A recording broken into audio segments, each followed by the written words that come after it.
you're in town for how many days? All month. Yeah.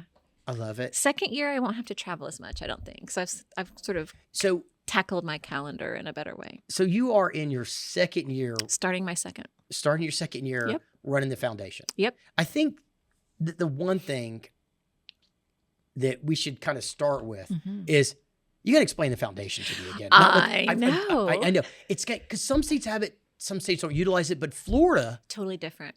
Has a very vigorous foundation We system. do. Can you just give me the primer on that? Yeah, it makes Florida really unique in the education space. So the Consortium of Florida Education Foundations is the membership network for education foundations in Florida. Do you understand how complex that sounds? Yeah. So, and the green grass grows all around. Stay with me. So, but what's unique to Florida is that statute actually recognizes one local education foundation for every school district in every county. So 67 education foundations in 67 counties. And to take it a step further, the state of Florida sets aside $7 million every year in the Department of Education budget. And it is called the School District Education Foundation Matching Grant Program. So for every dollar an education foundation raises across the state, they are able to unlock a dollar that the state has put on the table. And it's capped at enrollment size. So it's fair across the board. I mean, I get it. You raise money. We double the state's money. You raise money. The state matches that money from private individuals, corporations, whatever, right? Okay. Yep. And then you get to deploy that to help the babies. That's right. Okay. How come more states don't have this? You know, Florida has consistently been, I think, the leader of the pack in education policy of all kinds, for better or worse, depending on what you think of policy, for 20 plus years. And I can't say why other states don't do it. They do know about it. I mean, Florida is frequently pointed to as a model in terms of how to really get the local dollar to as close to the classroom and the student as possible. Do you know when Florida started the statute with this matching money? Yeah, I want to say it was 18 years ago. So hold on. So that's what I mean. That's what I was Don't getting quote at. me on that, but well over a decade ago. But it was a decade ago. Yes, and so the thing over is, a decade ago. The thing is, like, there's a lot of talk about, do we need the federal Department of Education? Sure. Well, one of the things I would hope the federal Department of Education would inform every state about this program and the matching grants to get more states to do it. Right. But they've had 18 years. They have. And I will say from the national level, we have a national network as well. So many of our foundation leaders have been in front of national audiences explaining this program. It always gets interest from legislators in other states, and I can't speak to why they don't do it. But when you think about the need for state government to be able to first double their dollar, they more than double their dollar because we raise collectively about $1.76 for every dollar the state puts on the table from private sector. But then it gets even better because I frequently say those are the closest dollars that you can get to a student and a teacher. Many of our education foundations flip that money into teacher classroom grants for special projects, school-wide innovation grants for school-wide projects without bureaucracy.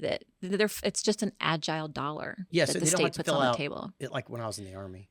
Don't want to fill out everything in triplicate. Correct. That's pretty cool. Yeah. All right. So so you raise this private money, you get some state matching, and the districts get it, and they can kind of decide what they want to use for it, or there's strings attached to it? Oh, there's not strings, but there's criteria. So statute. Amity, now look, Amity, I know you for 20 years, and I love how you will split a word. I'm going to split the word. You're going to split the word. A string and criteria.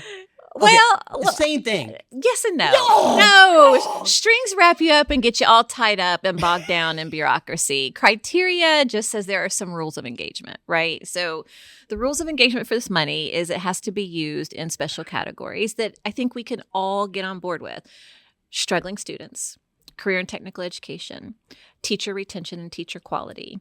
This is going to be a quiz I'm going to for STEM education. Yeah, so all the things and literacy. So things that we can get on board with. Yeah, all those things that you guys deem is worthy of like nonprofit. That's right. Donated dollars. That's right. Okay. So that's not a string. It's a criteria. I can't buy a boat. You cannot buy a boat. You can't buy awards. You can't. Can you hire staff? No, it cannot pay for staff. And I want to stress, because I think this is important too, this has to be a cash match raised at the local level. So we're not I believe in all kinds of match, but in this case, this is not a cloak and dagger match where I'm using my staff salary to ante up, or I'm using my building rent that is donated to me. This has to be a dollar raised from and in the bank in order to unlock the state dollar. So what you're describing is what I refer to as a legitimate foundation. Well, I think match is an important concept in many forms. But yes, in the nonprofit sector, sometimes you can see that abused. But there is no gray area with this match. That's also not a string. It's a criteria. Okay. I think you sold me. I think you sold me on that. I think you sold me on that because you're like, if you meet these criteria, do what you got to do. That's right. But you just told me something I wasn't really aware of. That there's a national association of education foundations as well. Okay. Yeah. So what do they need to get this type of program? Or hold on, let me back up. Let me back up. I'm curious. Are there other programs in other states that you think are pretty cool too? I think all context is local. And so, yes, I think there are pretty cool programs, but nobody does what Florida does in terms of putting this money on the table. And I will say that this is an amount of money that has gone up over the years. So it started in the low millions, we're up to 7 million. Complete bipartisan support in the Florida legislature, which, as you know, has over the last couple of years grown very, very rare, and championed by legislators on both sides of the aisle. So one thing that they can agree upon. This is a good investment. Okay. I have so many questions for you. Let's stay on the national scene, and then I want to get to the state of Florida. So I don't have enough awareness. I know that other states have looked at it. We have provided copies of the legislation many times. I think Texas has probably the closest, most organized education foundation network other than Florida. But it's not in every single district. It's not in every single district, and statute certainly doesn't call it out that way as well. I frequently say if Florida sneezes, Texas gets cold, and vice versa. But sorry about that. Right. But no, nothing like that. Nothing like Florida has. Okay, so if we kind of stay on this national level, is there some effort? I mean, look, you got the gig a year ago. It's just been a year. Yeah, it feels longer than that. I've been in Florida education space for most of my professional career. Yeah, I mean, like everybody knows you in Florida in that space, and you've moved into this foundation leadership role. It just, for some reason, it feels like you've been there longer. So I'm going to blame you for being there for 5 years. Okay. I'll take you. Just aged me tremendously. You're a baby. So on the national front, what can districts do to try to get a foundation?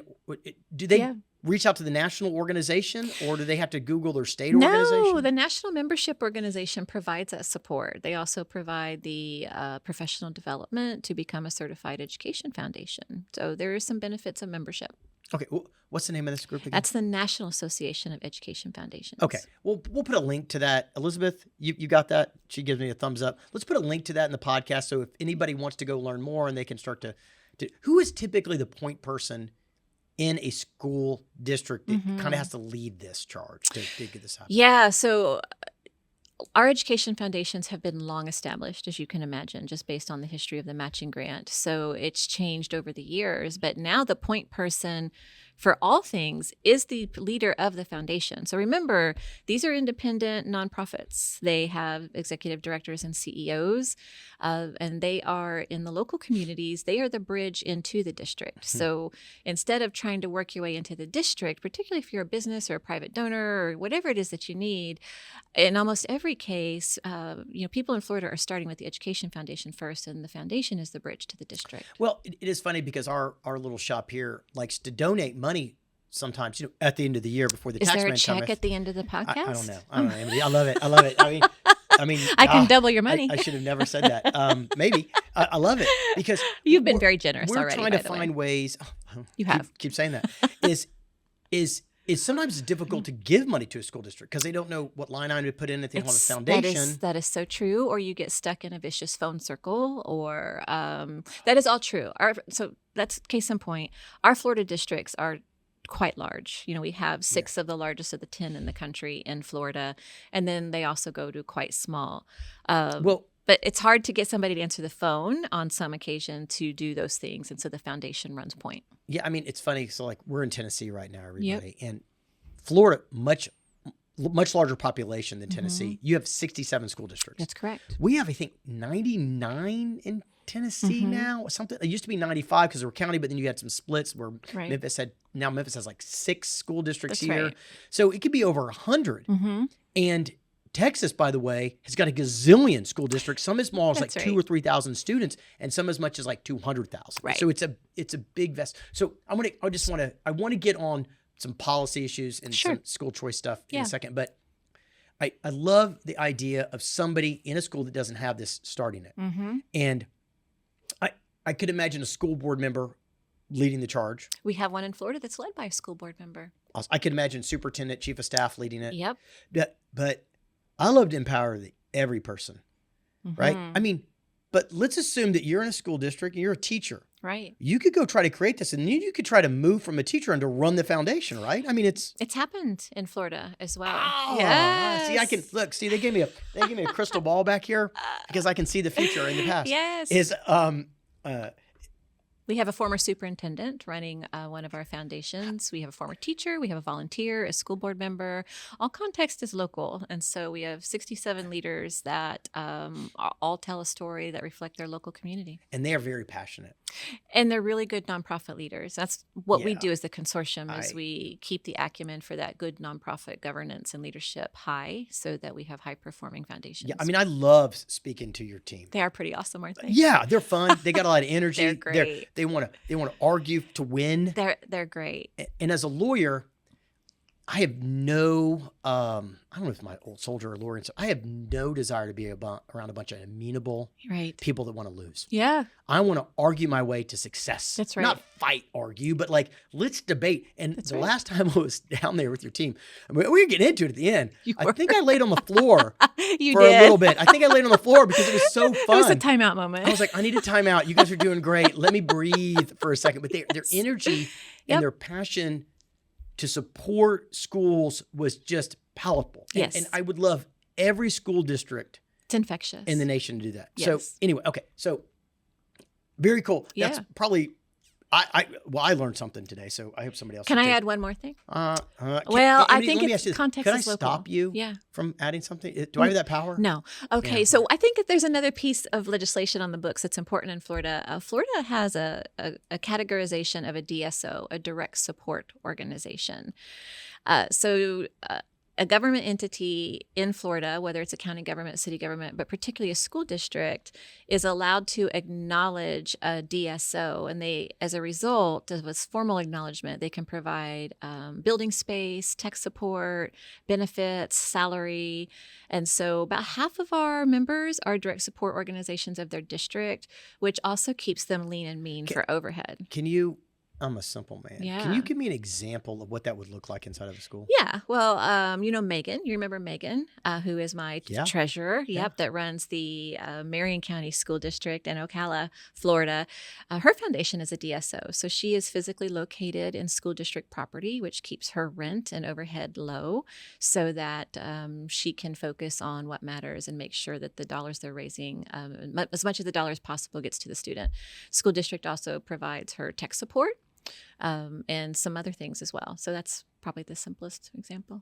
Okay, I love it. Yeah. Okay, so there's a lot of options, and we're at the start of a school year. We sure coming are right now, and those budgets for a lot of the school districts are predicting lower budgets than the year before, year before, because of enrollment. Yep. Right. Because the money follows the student. That's right. But you guys can augment that because this is money that doesn't follow the student. That's correct. Except for the size of the district. It's that size of the district. An interesting example, however, and I'll just use Megan again, her membership dues went up because their enrollment went up in Marion County. Yeah. Well, that's called a first world problem. Yeah. And so we're just really proud to see the growth in that district and the way that district is partnering with the Education Foundation. All right. Let's talk about the policy issues that have been going on in the state of Florida, because I preached this quite a bit, that Florida and Texas, right now, New Jersey a little bit, are really bellwether. They're like the canary in the coal mine, so to speak. They're doing things that other states have a tendency to follow. Apparently not all these grant foundations in every single. We'll work on that. Maybe 20 years later we'll get it. But with school choice, vouchers, ESA, whatever you want to call it, It's on the rise, and Florida's done some really interesting things regarding that. But let's start kind of high level for a second. Are you worried? No, Why not? I'm not. I don't know how we'd have to divide this into lots of podcasts. I'm not. I think if you look across the landscape, the majority of the nation's children are still in public schools at a time when parents have more agency and choice than ever before. They're still, by and large, choosing their neighborhood school or their public school. I also see a lot of motivation and energy in school leaders and district leaders to really look introspectively at their system, their product, the way they work with parents and their communities, and think about doing things a little bit differently. So I'm not worried. I'm actually encouraged. Well, I go back and forth. I know you do. I mean, I go back and forth constantly. Yeah. Because I start to look at data points. I start to look at trend lines. I get nervous. But then I meet people in school districts, and then I feel excited again. Right. And that's why I love to go out and speak to the group so I can get some energy about it too. Because I was looking at a data point this morning. Tennessee authorized, some ESA type programs, and they created a website. Now, they created a website. The people that believed that parents would come created a website. And they had slots for 20,000 parents in the state of Tennessee. And it crashed in the first 2 days because 50,000 people went to it. That means even the people that were totally for vouchers and choice could not predict the demand. And wow, and so let's take nationally. There's now, for the first time in our history, there are more children eligible for school choice programs than there are not eligible. So 27 million are now eligible out of the 50 million so that's 32 states, I think, that now have it. So the thing that concerns me is the attitude it's like the worst thing they ever say in business is, well, that's the way we've always done it. I'd love to hear you say new things. But then they say, we start talking to people like, well, the kindergartners are going to come. They're going to come because they have to. But they don't have to anymore. No, they don't have to. I will say, I'll go back to the Tennessee example, and I just want to remind you that I stood up Tennessee's ESA program, so we can talk about that if you want. I don't get worried. I get excited. So when you tell me that 50,000 people crashed a website, in a strange way, I get excited because it means that parents are actively thinking about their child's education. And no matter where a parent lands in actively thinking about their education, whether it's in a private school, charter school, homeschool, public school, the teacher on the other end is always going to be better supported by a parent that has actively thought about their child's education as engaged in those choices. Yeah. Okay. Your premise is accurate, but there's a flaw in the logic. If you all could see the body language right now. No, I mean, you're right. But it seems like the people that are more educated and have more economic means are the ones that are leaving. They're the ones finding choice. I disagree. I think when you look at that's not what the data says. The data in Florida particularly says that more socioeconomic students, challenged students, are participating in school choice. Well, more than used to be, but not more as a total percentage. Can I just challenge that for just a second? Because I think we have to go back to, and I just want to say, it doesn't sound like it right now, but I genuinely am agnostic when it comes to systems in particular. But I just want to point out, having been in education for a very long time, when my hair was not gray, we have always sorted students and families in education, even when it was just the public system. Magnet schools you have to apply for, and we cherry pick in the public system. International baccalaureate schools you have to apply for. Art schools you have to apply for. So I want to be careful that we're not pointing to this idea of choice as uniquely, vouchers or ESAs. I mean, we've had choice inside of even the public school district where parents got to choose. Students had to compete. Schools have to compete for a very, very long time. Yeah, you're right. And I guess I know this surprises you, emotional. I love your passion. I get emotional because I love competition. Yeah. I'm an American man. Let us compete. We can go get a beer afterwards. Yeah. It doesn't have to be, it's not a war. It's just presenting your best foot and letting the parent make an active choice. I just guess after doing this work for, I have no hair less It's than been a gray. long time. 10, 11 years now, is the attitude, the false attitude that public schools don't have a right or shouldn't be able to present their best foot forward. I think they should. Well, and that's kind of the it's getting better. Every year it's getting better. More and more districts are stepping their game up. Absolutely. And I love that. I love, the rising tide will increase all ships. But the rules in so many states right now that the legislative bodies are passing are not designed for fair competition. And if it's fair and it's equitable, hey man, that's great. That's the American way. But the rules aren't equitable about choice in the state of Florida right now. And so I feel like you got to start somewhere, and then you got to go back and kind of fight to make those laws more equitable. But if you take taxpayer dollar, you should have the same rules. And our national polling data says that a vast majority, over 70% of families and parents, caregivers, think that the rules should be the same, but they're not. And I don't think that message has gotten to the legislators. I think that it has, and many of them have kids in school as well.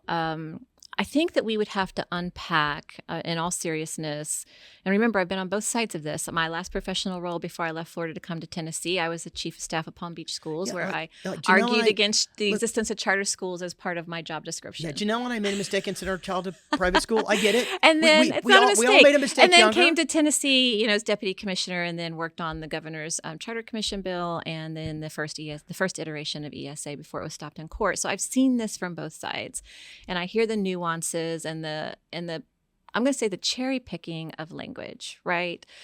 I'm just going to give you an example as testing. Again, not advocating for or against, truly agnostic. Every kid that is on a school voucher in Florida has to take some kind of norm reference test every year. They might not take the state test, but they do have to take a test.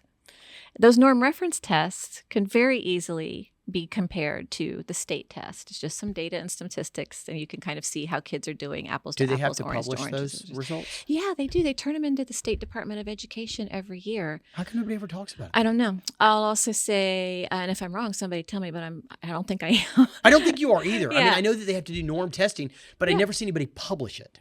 Yeah, I think that you have a point there, right? Okay. In terms of data transparency. We can end the podcast. Amity, for the first time in 20 years, has told me I had a point. I love it. No. But I will.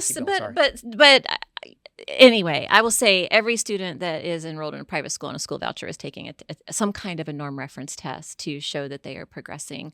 Well, I do think that Florida's doing that part right. Yeah. Because in a lot of other states, there is no requirement for that. So that's a good lesson for other states to follow Florida's example. Right. Yeah. Charter schools, same way. I mean, charter schools are taking the state test as well. That data is publicly accessible and reported in the Department of Education statewide testing as well. So I think that we could go about this a million different ways in a million different podcasts. And for me, I think I just got clarity some years ago in my own belief of where I stand on this. And it really comes down to I think the parent having agency is key in this market. Well, look, I'm with you. I agree that the parent having agency is the gold standard. That's what we want. That's what every parent should have, or caregiver in this case. The issue I have is I know that the law's not fair. Okay. See, I don't necessarily agree with that. Well, I practiced law for a lot of years. Says the attorney. Okay. I practiced law for a lot of years. And I remember my first trial. My very first, I was a young lawyer, doe-eyed. I thought, look, there were 1/3 of the items I was going to lose. It wasn't a criminal case, it was a civil case, business. I go, 1/3 of these things we're going to lose, 1/3 we're going to win, and 1/3, I don't have any idea what's going to happen. Now, it came down exactly like that, but not in the right order. The judge just was lazy. The judge was lazy, and he just kind of did it just to get us, and it didn't make any sense. Logic. They didn't follow the evidence. The judge did not follow the evidence. And we know that people get convicted that are innocent in this country. We know that guilty people go free. Is this coming back around to school choice? Well, yes, ma'am. We're going to get there. We're going to get there. But the point is then in my job in government affairs, helping write the legislative and the laws, people are well-intended. They write the laws as best they can. And that's great because they're moving the ball forward, and I like that. but they got to go back and evaluate the flaws in what they wrote without their ego involved. So there's some flaws in all these laws that all these states are passing. And all I'm suggesting is, hey, good fourth effort, but now we're starting to see the residual effects of some of the rules that not quite equitable, not quite fair. We're leaving some people behind. Like Texas did a great job where their voucher program gave additional funds to children with disabilities. That is outstanding. They're taking care of those children. Right. Some states miss that. Tennessee does that as well. Yeah, Tennessee does. Yep. Well, I think that's the one you helped write. But that was here before I got to Tennessee. Oh, was it? Yeah, okay, we should take credit. It was there. Somebody Google it. But I guess my point is, it's like agency is outstanding. But if I'll go back to my restaurant analogy. If you've got a school and it's got a ton of rules and a ton of requirements, it can't change the menu, it can't change what's diet, you can't put an open sign, you can't tell people the food's good. It gets a scorecard though by code that you have to put on the wall, like your clean score is a 98, or some people live in states that they have to post that. I love that number, but the other ones don't have to post any of that stuff. Well, hold on a second though. So school accountability didn't start at state levels. It started at the federal level with, I'm going to say race to the top, but I think there was legislation before race to the top. So, I mean, really, that's sort of the origin story ethos of so much of the school accountability that we have so far. I'm going to be interested to see, as education is returned from the federal government back to the states, and states have more autonomy on how they report student data and do school accountability, what might change there? I don't know. I don't have a crystal ball, and I don't work in this policy space anymore. I just find it very interesting. So I'm going to be interested in that. But your opinion on that is you have so much more experience than most people do in that opinion. I would love that. I do think that, going back to your earlier statement, it is all local. It's all community-based. It is. But yes, schools have to report their data. And I think truth in advertising is important no matter what, particularly if you're asking parents to shop for schools for their child. We have to remember, though, that school grades and school data isn't always why parents are looking for new schools. I mean, we see curriculum falling in the importance as parents rank what's important to them. Safety comes to be number one. We're finding state over state. Somebody that knows their child's name. Do you know in Florida, Florida passed a policy many, many years ago. And again, I haven't tracked the policy, but I'll never forget when Florida passed a policy that if a child was in an F-rated school, that the district had to provide notice to that parent that they could go somewhere else. And the district would have to arrange for transportation. And I was surprised at the number of parents that chose to stay in the F-rated school. Neighborhood-based. Somebody knew their child's name. They had a support network at the school, and that meant more than what that test data reflected to that family. And I think as we get caught up in school choice debate, for better or worse, we lose sight of what's important to families. I just did a presentation at the Florida School Board Association with one of my board members, former Superintendent Mike Grego, and we were talking about the need to develop a different type of school leader and to invest in their professional development that really helps them think about how they relate to the parent and the community and take care of, I hate to use the word customer, but I'm going to use it in this case. And at the end of that presentation, we had a really healthy dialogue. And of course, the questions comes, but it's not fair that we have to take a test, but it's not fair that we have to do this. And from a policy space, we could argue that may or may not be true all day long, but not one of those things are things that parents care about when they're choosing a school. But no, I go, because we recruit thousands of students every year. And you're polling. And we do learn what they care about. And they care about trust. Right. And they feel it's about their child, not about the school's report. But the child, if they don't feel like the kid's safe, they're out of there. If they don't feel like the child has, they're out of there. But it's this truth in advertising thing that in this bureaucracy that gets connected. If you've got to use a vast portion of your resources to fill out paperwork and grants and test, you're then using all those taxpayer dollars not to touch and educate the child directly, but for paperwork. And there was a study came back out and it looked at education since the 70s. Yeah. And it said we've increased school budgets by, I think it was 57%, but the student population's only increased 10%. And they get no better results. Well, at the same exact time, though, I've never seen an overfunded school of any kind. No, but that was the premise, and that was all over the news, that they're wasting their money, because the rhetoric of government. They're wasting money.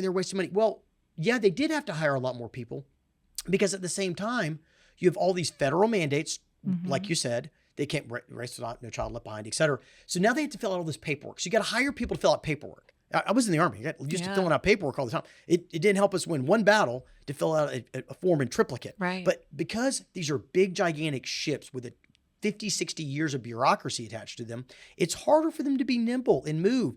And it's like Mississippi, it was Missouri the other day, got rid of a law last year that allowed them to exterminate a Mormon. It'd been on the books for 100 years, and they just got rid of it, is my point. Like, somebody went, let's get rid of the old laws. And I just would like to press them. It's like, maybe we can cut down some of the bureaucratic nonsense that doesn't help educate the child. Maybe we can free up time and energy to educate the child more instead of filling out paperwork in government. But the problem is, bureaucracies always grow. I'm going to push on that for just a minute. I would say if we were having this conversation 5 years ago, 10 years ago, I would agree with you. But what I have seen, particularly in Florida and a little bit in Tennessee as well, is a real effort to eliminate burden of reporting and some nonsense in legislation for school districts and their school boards. I can't remember the bill because, again, I'm not a policy wonk and I don't live and breathe in this space every day. But the Florida legislature for the last couple of years has passed policies that start to eliminate burden, whether it's from the operations side of districts or in the data reporting. I've worked with a lot of state departments, State Department of Florida, State Department of Tennessee, collaborated with many more in past lives in different roles. I'm very impressed in what I see in the State Department in Florida, as well as Tennessee, real efforts to support districts in doing what they do best, which is educating the student. I don't think that that's the case everywhere in the country. I don't. But I do see some intentionality from, I'll say, my two home states right now to really support districts in having less burden. I'm not making that up. I'll also but that goes back to my point, is that the federal department returns some of the control back to states. I think you're going to see less and less of this bureaucracy and paperwork, because most of it was coming from the requirements of the federal government. And I know. And I have a real, I don't think that the federal government should dictate how a school in Lakeland, Florida educates their children. I want you to hold on to that for a minute. No, I'm going to hold on to it forever. Just to hold on to that. I agree, but I just want you to think about the premise. We don't think the federal government should dictate how states should educate their children. But then if we take that one step further to parents, and you believe in parent agency, no matter what the parent decides, how it decides, what information the parent consumed, it ultimately is parent agency. So we either are for parent agency or we're not. Nope. And slicing and dicing over whether the website was accurate, if the parent did enough reading, if they consumed enough data, it really just becomes noise for me in this space. I'm in the communications business. I know you are. And you're an attorney. There's a great book, it's wicked. 1908, called Propaganda. And I know, look, I was brainwashed in the Army. I consider it good brainwashing, not bad, but you're brainwashed. And marketing and advertising and communications turns a person's attention, and people will take a little bit of information and they will anchor that bias in their minds, and that's the truth. Private schools are better. There's not necessarily data to support that. No, that's the belief in America. But isn't that how we buy car seats? Isn't that how we buy cars? No, but that's my point. But if the public schools are hamstrung to present their best foot forward, I don't think they're hamstrung. Oh, they are, absolutely. I don't think absolutely. so. Hold on, I want you to hold on to that. Amity, I'm going to give you an example. Well, no, I'm not saying they're not doing more, but if they have to hire certified teachers, then they should be allowed to say to parents, we have certified teachers. The others don't. But we're assuming that a parent cares about that. They do care. I'm not saying that they don't, but not all parents will. I mean, parents start shopping for schools with priorities that we can't always anticipate. And it may or not be whether or not it's a certified teacher.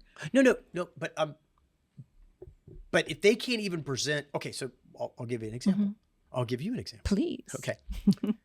We're representing a district in New Jersey. I always think about this one. And we're trying to figure out, what do the parents want to come out of school? It's good school, good, safe, clean, good scores, blah, blah, blah, blah, certified, all that stuff. Yeah. But the kids just weren't coming. They were losing them hand over fist because the competition was going, we have 183 extracurricular activities come to us. Interesting.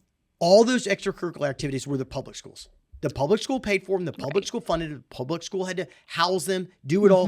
But they didn't let anybody know because they didn't have a budget. They weren't telling anybody. And the superintendent was, but those are ours. Right. Well, you got to tell people. You got to tell people that. Have you ever been in a parent pickup line? Yep. And have you ever been at a bus ramp when kids are getting off the bus? Oh, yeah. Or at a bus stop when kids are loading the bus with their parents? There is somebody on that school staff in a public school system or private school system that sees those parents every day when they drop their kids off.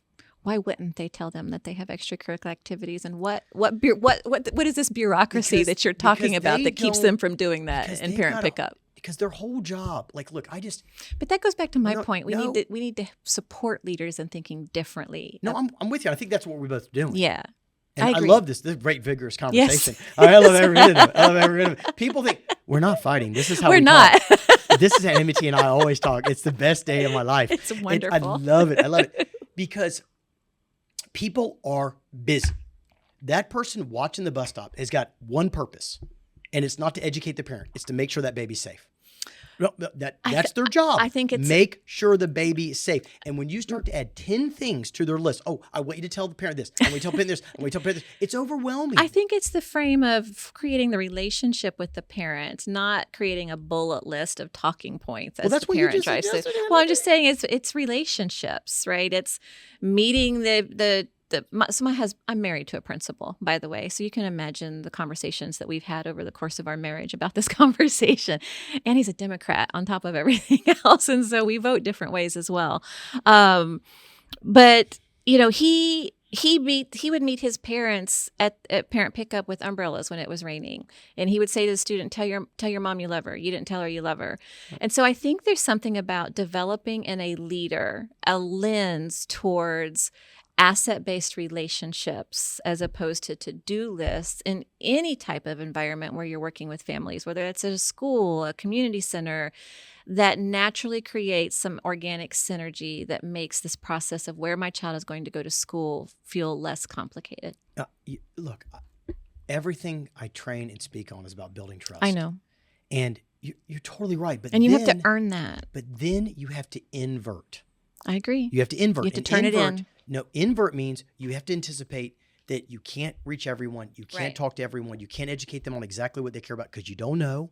You can try to build a friend. And if a principal has a good relationship, they're more than likely going to stay. And they're more than likely going to tell somebody. Right. But if their kid gets bullied or their kid really wants to have a band program, they may or may not ask. Right. But if the competition's saying, look at this band program we got because they did the polling, the data, and the research.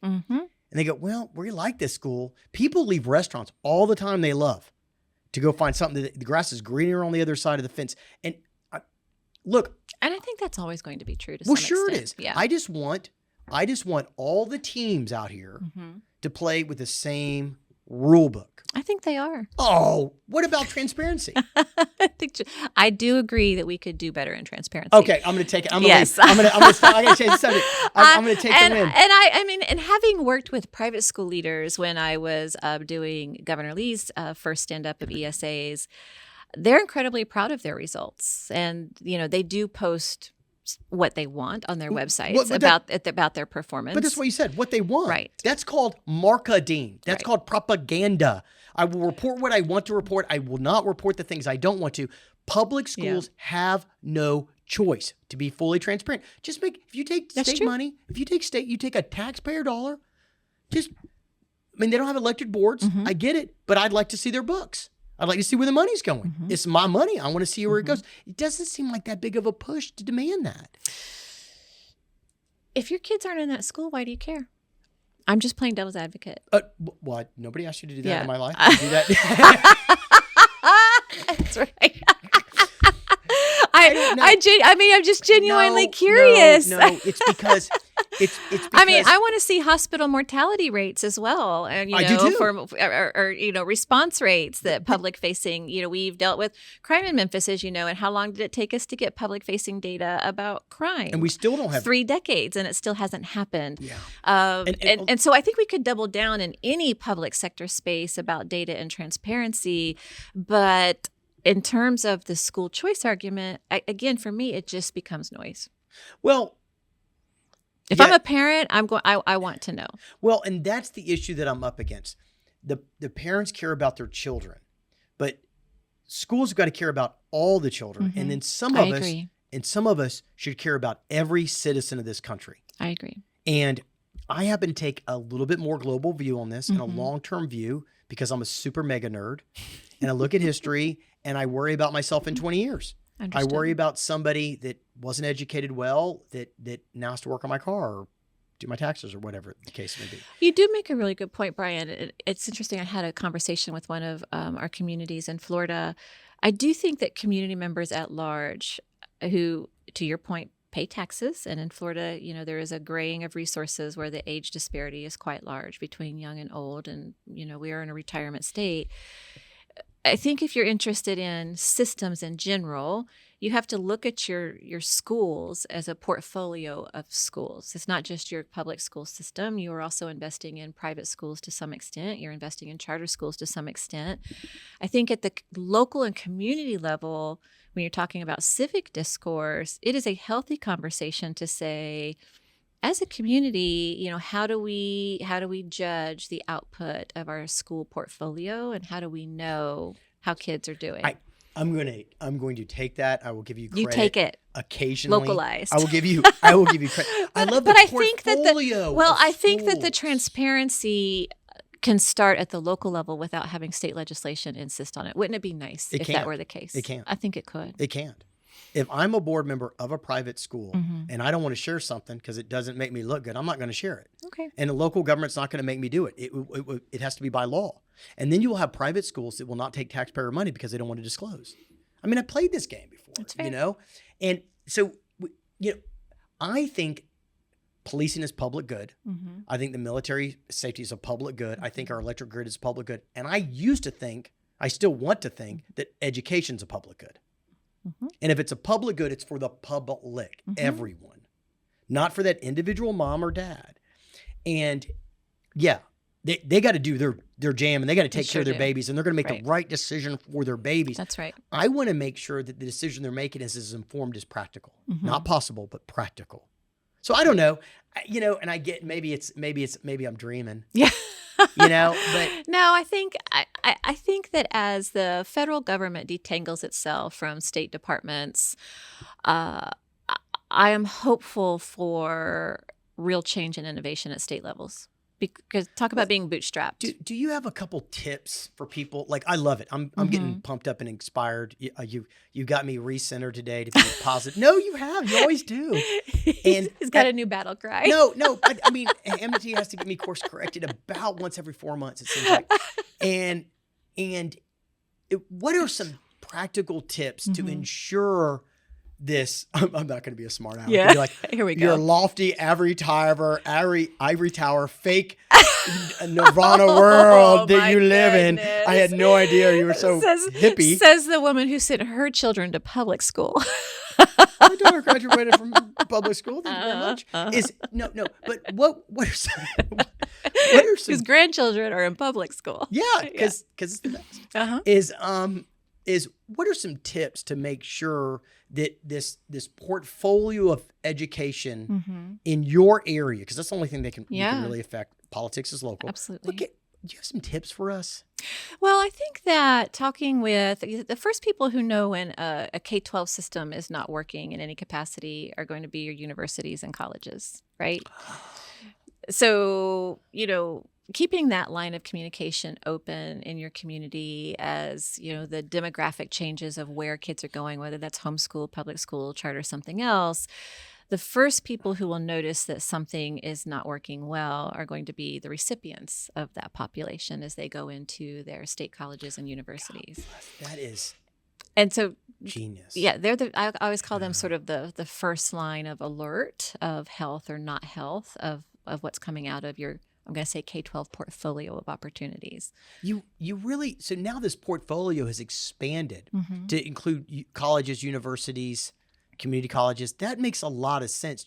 Trying to get all these people in a room once a year would be a start. It would. And I will say that our education foundations at the local level do get them in rooms. They have work groups, they have committees on various topics, particularly post-secondary readiness and post-secondary success with our Take Stock in Children program, which is a Florida-funded student scholarship to state universities. So they're always going to be able to sound the first alarm if something has gone off the rails. And then your employers as well. Yeah. Your employers. Like, so the workforce know. development That's right. area that's running that. You know, your employers that are employing 19-year-olds, 20-year-olds, 21-year-olds, never mind the social skills with cell phones. I think every employer has something to say about that. But aptitude, acumen, ability to do basic math, read, literacy, employers notice that probably faster than the universities do. Yeah. So you're giving me a big picture right now. Okay. Now there's one group of students that I've been wanting to talk with you about. Okay. And they're the ones that I am the most stressed out about. And they're the children not in any school, not getting education at all. They're not even in the game of parent agency. They're sitting at home. They estimate that it's as much as 8 to 10% of the total student body across the entire nation. That could be 5 million children that are not in school at all right now. I don't know that's changed a bit since after the pandemic, but is that school choice or is that post-pandemic? No, that has nothing to do with anything. Right. It's school choice, Right. pandemic. That's right. No. So there's always been a number. Sister, I'm moving past. Yeah. those school choice. We've I don't moved wanna- on. I don't missed wanna the fight. green light, red I don't want to light. fight you anymore. No, I've learned some stuff. Yeah. But so let's talk about at the job of this portfolio of educators, like that portfolio of educators, is to Portfolio educate of schools. of schools. Well, okay, sorry, of schools. Portfolio of schools. Oh, the sarcasm that No, you I said forgot that the with. word. I thought we weren't fighting anymore. I forgot the word. Amity. I just forgot the word. Portfolio of schools is. I didn't mean to change the word. Right. Is the job of all of them, Mm-hmm. ideally, is to produce the most number of capable human beings that can go and fend for themselves and give back to I think community. that's definitely one premise. I think for that's, sure. I think that's a really simplistic goal, but I like simple. I'm a simple guy. But yet you're not. We do, I try to be. Okay. We do have millions of children that are not in school, and we've gone.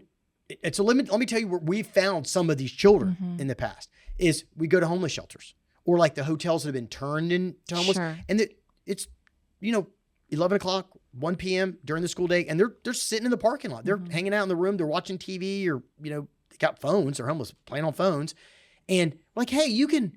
We're not going to call the Department of Health Services. We're not going to get the child removed, but they're going to get 2 meals. Right. We're going to have a bus come. That was one activity. The other one was we got a call from a district in Georgia, and it was during the migration of people that pick oranges and the strawberries. Like I grew up in Florida, they do oranges and they move up and do strawberries or vice versa. And the children were in the field, and we're like, we had to walk out there. Hey, you can go to school, man, even if it's for 6 months. Let's train the babies. That outreach is so difficult. And I don't even know where all of them are, but I just know those 2 particular locations. Is anybody thinking about this? Yeah. I mean, I've watched this as a topic, again, across my entire career as well. I've worked in school districts where they took that outreach and still to this day take that outreach very seriously. To your point, visiting what used to be migrant fields, that's changed a little bit in Florida with some of the new laws changing those roadside hotels, much better work and relationships built between homeless shelters, domestic violence shelters, and school districts. Schools have also been encouraged to bolster over the years their school social worker personnel.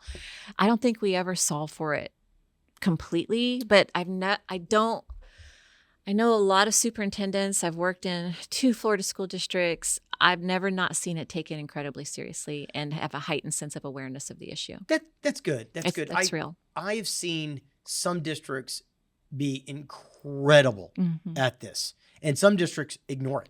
I mean, we're in 26, 27 states now or something. So Right. we see this disparity, and I always hoped it didn't happen. The Department of Education should be filtering down with money attached to it to do something. It didn't really work out, I think, but in some cases it did. But there is disparity in what people are doing, and some of the babies are being, neglected. Sure. But I'm glad to see that they're focused. Some districts are focused on it because, like, let's take the chronic absenteeism rate. Yeah. I'll tell a district, hand over fist. We do some of that work now. We're starting to do hybrid performance campaigns and that. It's pretty cool. That's right. Because it's about getting the children in the seats. But once they hit 9 to 10%, we're out. I have to go. To be honest with you, And that's really just 2 days a month. yeah, but it's too many. Whatever. Yeah. I missed a lot more than that when I was a Yep. kid. Yep. Is playing golf in Florida was a strong pull as an 8-year-old man. It's a hard pull. And the beach. Yeah, I mean, but once you hit the threshold, is like we do polls, and like 9 to 11% of the people hate everything. Yeah. 9 to 11% of the people will never comply. Always. And so once you get that, it's better to divert your funds and resources towards something else. Sure. I just don't know what that threshold is for the children that are not in any school. I know what it is for chronic absenteeism. Once you hit 11%, just keep doing what you're doing. Don't add any more resources to it, Right. in my opinion. Right. 'Cause some people will never care. Yep. And but for those children that aren't in school at all, I just don't know what the stats are, and it's so hard to find them and to know how much resources you put to that before it's just I gotta create a STEM program. No instead or good something. answer. No good answer. I will say one of the beauties of public school systems is that it is not unusual, particularly in a very transient community or area in your district, to see students fall in and out. They were there in kindergarten, they're missing, you don't know where they were, but they're coming back. And they do get to come back in a public school system, no questions asked. And they're going to take them and do their best to get them up to speed and, to, again, go to your point, after school care, 2 meals a day, all the things, probably more, since they're higher risk. And it's not unusual to watch that in certain families for 10 years. Okay, we got a lot of work to do. We do. You know what I was just sitting here thinking now, and as we were having these conversations, I wonder if the birth rate had not fallen off in the United States, would these conversations around a school choice be so heated across the landscape right now? Because the reality is you can't create more 5-year-olds. The number is the number today, right? It's going to be a while if you want to double down on creating more 5-year-olds. Yeah. You're going to wait at least 5 years, and that's if everybody gets on board with the project. So if the demographics hadn't started to fall so significantly and there were still, quote unquote, enough students to go around for everyone, do you think that these debates would be so contentious? I don't know. And once again, it doesn't matter to me right now Yeah. because it is what it is. You're right. Like, We're at where we're at. I'll use your line for that, but Yeah. it's like, but I do find that too many districts use birth rates as an excuse not to do anything. Yeah. So they go, well, birth rates are down, so we can't enroll students. Birth rates are down. It's like, that is one of a 5 campaign issue. Right. So take that off. It's an uncontrollable, push it away. But you can certainly run a campaign for chronic absenteeism. You can run a campaign for the no-shows and the kids that don't show up. You can run a campaign to recruit new students. Maybe you get some, you lose some, but you've got to be in the game of actively, and then the trust. And are you teaching your people great customer service skills? Right. They are our customers. Right. Are you teaching the skills to build the trust? Are you giving them the tools to go out there? Or when an angry parent comes up, do you let the front desk worker just get yelled at and the principal goes hides in the back room? Right. And I've seen it all. Me too. It happens. And your husband would never do He that. would not. He would never do that. He would not, truly. So I don't know, but I think that the school choice rhetoric it's been growing. And I heard this terrible phrase that public schools have had their chance. Well, in the 1980s was the first time we actually had free public education for all students in the dawn of humankind. Yeah, I hate it was that the first phrase. And the reality is most of our students are still in public schools. That's hardly symptomatic of a system that is down and out. No, but that's why I think we're trying to let's don't throw the baby out with the bathwater. Right. Public education needs to improve. The public, give me the term again. The portfolio. The portfolio of schools The needs to improve. schools. I want them Yes. all to improve. Absolutely. I want to hold them all to a higher standard. Back to a rising tide. Yeah, I want to hold them Ships. all Yep. to a good standard. I just want to make sure that we haven't handcuffed certain schools from being awesome. Right. Yeah. Hey, Amity, how do they find you?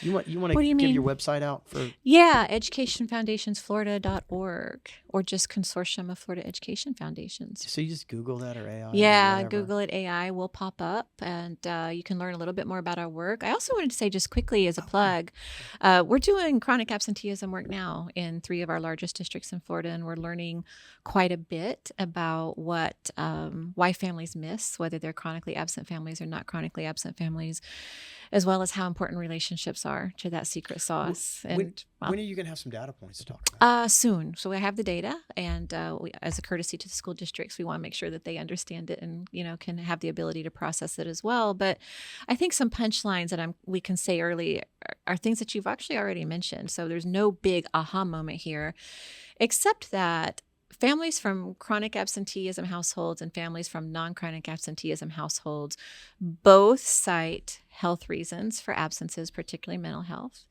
They also both don't quite understand the number of days their students have missed. I know. And some of that has to do with communication systems and not working those systems out correctly. But all of them cite school-based relationships as the motivator to get to school. Yeah. Have I shared with you our poll on chronic absenteeism? Okay. That's why I'm going to say you're not going to be surprised. No, but some of it was surprising because like in focus groups, like talking to parents, sometimes we'll do a poll and then sometimes I'll go around focus groups just to dig in a little bit more. Yeah. The leader standing behind the mirror glass and talking from, I love those because you really dig. And it's like, some are like, but a sniffle doesn't count, Mom, Dad. You got to get them to go. Like, But post-pandemic, right? We didn't change our messaging, and still schools say if they are sick, keep them home, or if they have the sniffles, don't send them to school. But they didn't define that. But they didn't define it. There have been no sort of rubric of what that means post-pandemic, and so that overcorrection is still in play. Yeah, I mean, the words are so important because people will interpret them differently. I had a conversation yesterday. I said, well, that's wrong. And they go, well, it's not wrong. It's just off. I go, what? Oh my God. My head was, I go, what's the difference? Like, let's don't split hairs. If you say that don't come in if you're sick, if they have a sniffle, because they're trying to do what you said, and then you're mad at them for being chronically absent. That's not fair. You have to define it. You have to be clear. And then you have to make sure the kids, you have to let the parents know the kid's not going, because sometimes the kids did the Brian Stevens, they just wouldn't play golf. Right. I used to go, I'll tell you one last story. Do tell. Man, I was supposed to go to school every day, 6th, 7th, 8th grade. As is every 6th, 7th, and 8th grader. I know. I said supposed to. But my mother, she'd get up before we did, and she put herself through nursing school, and she was a nurse. I would sleep in, then I would walk to Florida Southern College in Lakeland, Florida. I'd walk to the college, just 4 or 5 miles away, and I would sleep in their library till about 11:30. Worst places to be. It was great. Yeah. Nobody ever asked me anything. I'm this little kid. That's right. And then they would shake me. The college golfers would shake me. They go, come on, let's go. And then I would go to the golf course with them. I'd play a quick 18. Then I'd work in the evenings. That's incredible. And then somebody take me home. I did that a lot. Incredible. I did that a lot. So let's make sure that we know that they're absent too. Right. Right. But the chronic absenteeism, it's like what we found is defining what chronically absenteeism means. There is a definition. I know it. They don't know it. And understanding that, like, spring break, you take an extra 5 days, still counts against your absences. That's right. And people are like, but they're not sick.